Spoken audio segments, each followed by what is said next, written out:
With your Cougars Rewind, I'm Stephen Williams. This weekend marked homecoming on the Columbus State campus as the basketball teams hosted longtime rival Georgia College Saturday.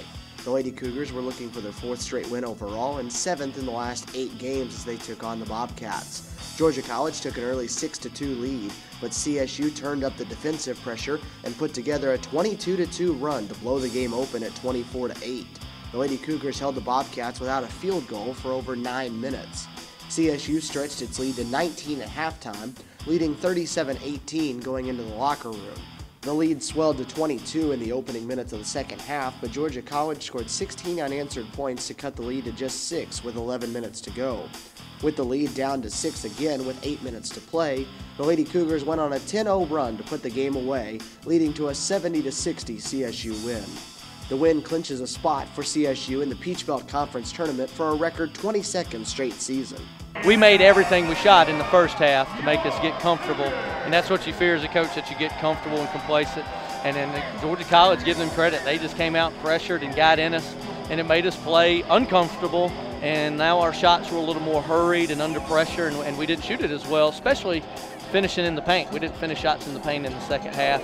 And then on the defensive end, boy, they got it in the paint way too much, and we fouled because they were the most aggressive team in the second half. We got timely steals, timely stops, which led to some easy buckets in transition. Those last 2 to keep the lead at 10 were huge. You know, we get a kick-out 3 from Marina, and before that we got a run-out layup, and that was huge. And then we made just enough free throws down the stretch to keep the lead at 2 or 3 possessions. The Cougar men took the floor for the second straight game in a do-or-die situation, needing a win to keep their postseason hopes alive. Like the women's game, Georgia College took the early lead, leading 11-5 4 minutes in. The Cougars answered with a 20-4 run over the next 5 minutes to take a 25-15 lead. The Bobcats recovered, cutting the Cougar lead to just 4 at halftime. CSU scored the opening basket of the second half on a Jermaine Morgan alley-oop to stretch the lead to 6, but it was the largest advantage either team would have the rest of the game. Georgia College took the lead on 2 separate occasions in the second half, the latest coming at 61-59 with 6 minutes to go. The Cougars then got back-to-back 3-pointers from B.J. Battle to put them back in front.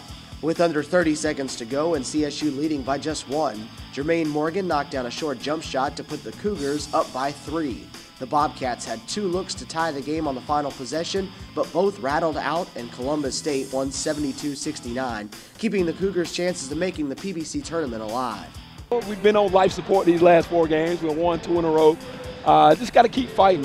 You can't worry about what other teams doing. I know I heard on the radio show that Montevallo beat Clayton and then George Southwestern lost to Augusta. So this league is so crazy. You just got to keep taking care of business and good things happen to you. I thought the focus and the effort was that we just made some bonehead plays down the stretch. I mean, throwing the ball to the other team with no pressure. So things like that hurt us, but I think overall we still, staying focused and trying to get a win. Weather issues forced the Columbus State baseball team to alter its schedule over the weekend, changing a Saturday-Sunday series at UNC Pembroke to Sunday and Monday.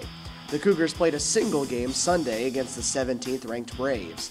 Cougar starter Zach Haluski and UNC Pembroke starter Ethan Carter went toe-to-toe as the two combined for 17 innings pitched, allowing just 1 run and 9 hits. Unfortunately for CSU, the lone run of the game came in the bottom of the 5th inning as the Braves scored on a 1-out double. Columbus State put a man on base in the 6th, 8th, and 9th innings, but could not bring anyone home as they were shut out for the first time this season. Also Sunday, the Cougar tennis teams traveled to Milledgeville to open up conference play against Georgia College. For the 7th-ranked Lady Cougars, it was an easy run of things as they took all 8 matches from the 19th-ranked Bobcats.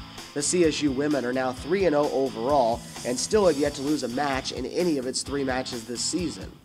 It wasn't so easy, though, for the 7th-ranked Cougar men as they trailed number 16 Georgia College 4-3 with 2 matches remaining. Adi Malikbegovic won a 3-set match and 6 singles to tie it up at 4, and Usama Zaglami won his match in 3 sets as well to give CSU the 5-4 win and improve their record to 4-0. Columbus State Rifles spent the weekend in Murray, Kentucky, competing in the NRA sectionals hosted by Murray State. The 18th-ranked Cougars shot an aggregate score of 45-51. Senior Courtney Duncan led the way for CSU, tying her season-best aggregate score at 11:51. Freshman J.S. Fielding posted an aggregate score of 1143. This afternoon, both the baseball and softball teams have doubleheaders on the schedule. The Cougar baseball squad will finish out its weekend series at UNC Pembroke with 2 games starting at 1 o'clock. The Columbus State softball team moved its games originally scheduled for Tuesday up to Monday because of a chance of bad weather. The Lady Cougars will take on Division I Oakland University at Cougar Field at 2 and 4 o'clock. You can catch the doubleheader online on Cougar Sports TV. Remember, you can stay up to date with Columbus State Athletics on Facebook at facebook.com/CSU Cougars and on Twitter by following @CSU Cougars.